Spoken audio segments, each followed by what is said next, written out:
How you doing, everybody? It's your boy Wardy, and as you can see, we're back at it talking about the Amazons, and we're also back at it discussing a late-night New York Metropolitan signing. It's past 1 a.m. at the time of recording this, so if you could smash a like and subscribe on for your boy whenever you watch this, be greatly appreciated, as it is the easiest and best way to support the channel. And yes, we're discussing another lower-level pickup. How dare David Stearns not go out and sign everyone and their mother in the Frazier market array? I know that's how many of you Mets fans have been feeling and voicing your very open opinions with me all off season long. I'm here to assure you that yes, the Mets making this signing does not mean it is the end all. They have plenty more moves to do, and David Stearns has tried to do exactly what he did in Milwaukee, and that was by building a strong pitching lab, by adding a boatload of arms for the pen, a boatload of arms for the rotation, and not just seeing what sticks, but having guys that clearly have upside with their arsenal with either one or multiple pitches that just need to be tweaked out, either with their command, with their home run rate per 9 coming down, strikeouts trying to build up. It could be various ways. And Lopez has had great success that we saw in the 2022 season that we're about to get into. But let's talk about this signing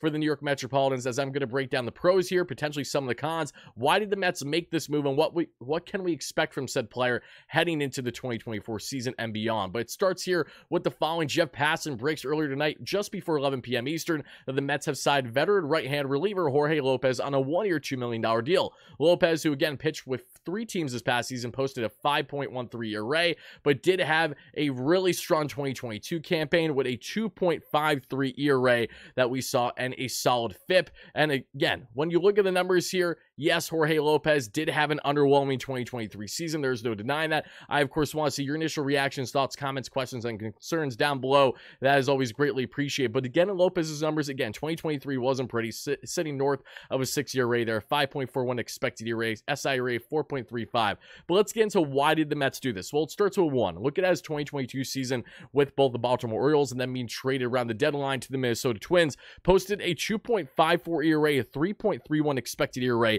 a K per 9 of a 9.31, a walks per 9 a north of 4, but the walk rate really didn't hurt Lopez too much in that fantastic and what truly is an anomaly season for him when looking at his career projection as a whole, and 71 innings there. Again, you look at the numbers, a career north of 6 ERA pitcher. Why does David Stearns like this guy? It is multiple things. One, David Stearns knows him. He helped, kickstart his career as Lopez was drafted by the Milwaukee Brewers in 2011 and later round pick. He made his debut in 2015, was with them in 2015, 2016, then was parted with, and now he returns to David Stearns once again. So David knows a thing or two already about Jorge Lopez during his time with the Milwaukee Brewers. And what is so standing out about someone like Jorge Lopez is a couple of things, but he does have a nasty arsenal and truly feels like one of those relievers, especially on a one-year, $2 million deal where there's quite literally little to no risk, only upside, similar to Michael Tonkin on the one-year, $1 million deal that we discussed. You're getting a guy that is a year removed from a fantastic season. We know that all relievers, a lot of relievers, at least in baseball, are roller coasters. 1 year they'll have a 2.5 ERA,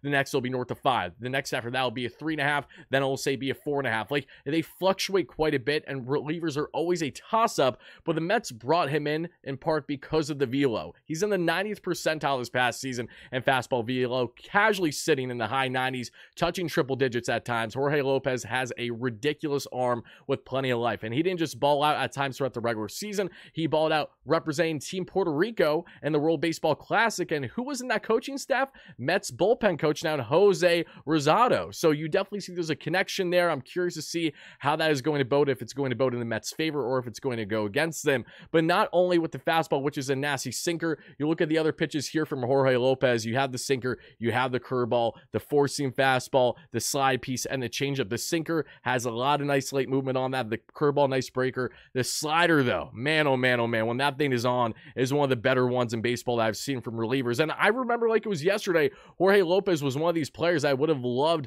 to see in Queens. Of course, there's a difference between what we saw this past season versus what you're getting from Jorge Lopez, in the 2022 year. However, knowing that he has a lot of life in his arsenal, when this is in Mets bullpen, that was one of the worst in baseball last season with average velo on the heater. They were quite literally a bottom feeder. I'm pretty sure only threw around 8 pitchers or so, according to the latest Will Salmon article of The Athletic, who does a great job on the beat for the Mets there with The Athletic. Right around 8 pitches of 98 miles per hour or higher. For reference, other clubs in baseball, where the relievers had over 1,000 pitches in said category. So while velo isn't everything, it certainly plays a part, and we know how David Stearns works. At least I do. I don't know if you guys do as well, to all of you, but for those that don't, because you're wondering why are the Mets doing these moves, he loves bringing in as many arms, MLB caliber arms as possible, and seeing what works. Because one, injuries inevitably happen. We see every single season. The Mets every year since Steve Cohen had become owner have desperately needed more help in both the bullpen and the rotation throughout the course of the 162.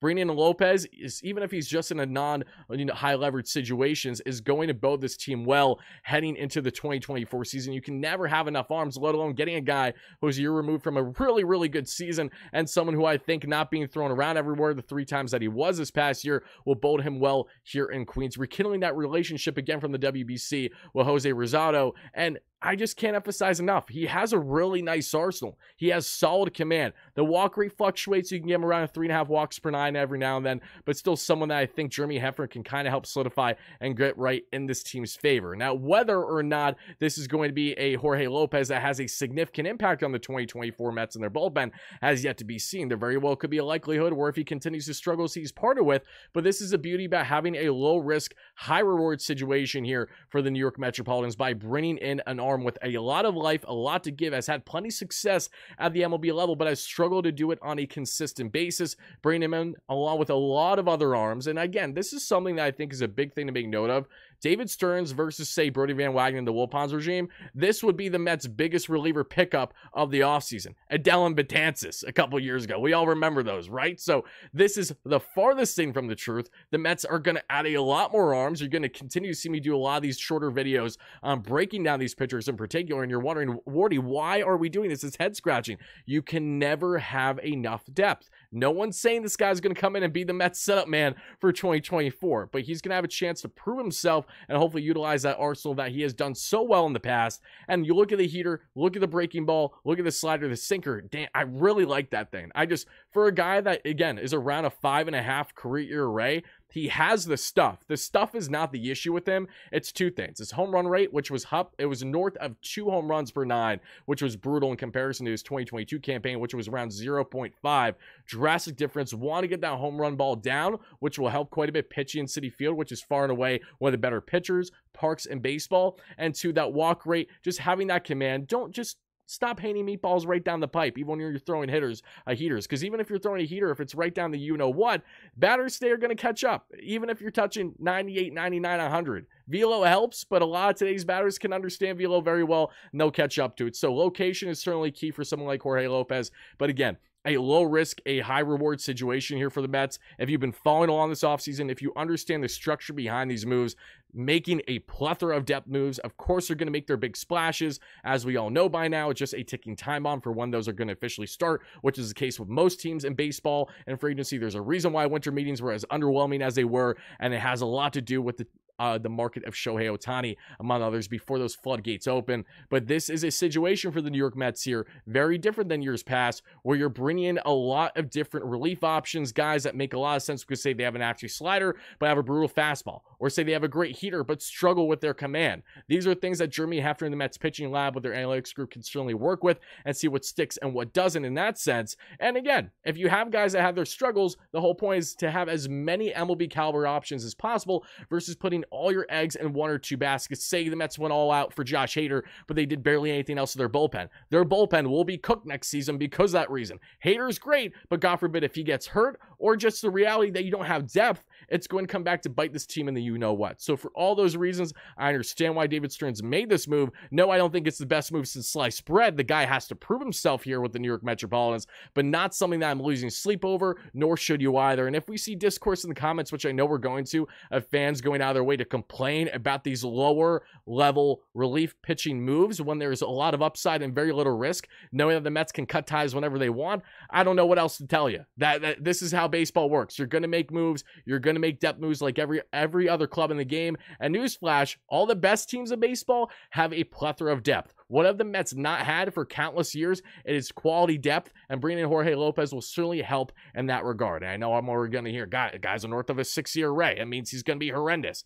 We have yet to find out. So until then, I would have those reservations a little bit. I understand them, but also understand what the philosophy, the mindset here is from David Stearns, who is notorious as one of the best young minds of an exec in baseball today, in large part because of the success he had during his time in Milwaukee, helping build that rotation, helping build their bullpen year in and year out, bringing in names they never heard of either from overseas or guys that have had struggles in years past. And a great example, Aaron Aloop, when he came to the Mets. The guy had no numbers remotely close to what he did in his 1-0 year with the Mets with a sub-1 ERA. He's a great example of pitchers that can have roller coaster seasons as a reliever, but still have newfound success in certain organizations. Jorge Lopez has that potential. We'll see what happens, but Mets fans, whoever you're a fan of, you know the drill by now. Let me know your thoughts down below. Are you in favor? Are you against this signing of bringing in Jorge Lopez on a 1-year, $2 million deal? Whatever you feel, make sure to drop them down below and stay tuned for consistent coverage of all things Mets all off season long. This is your boy Wardy signing out. As always, let's go Mets, baby. Peace.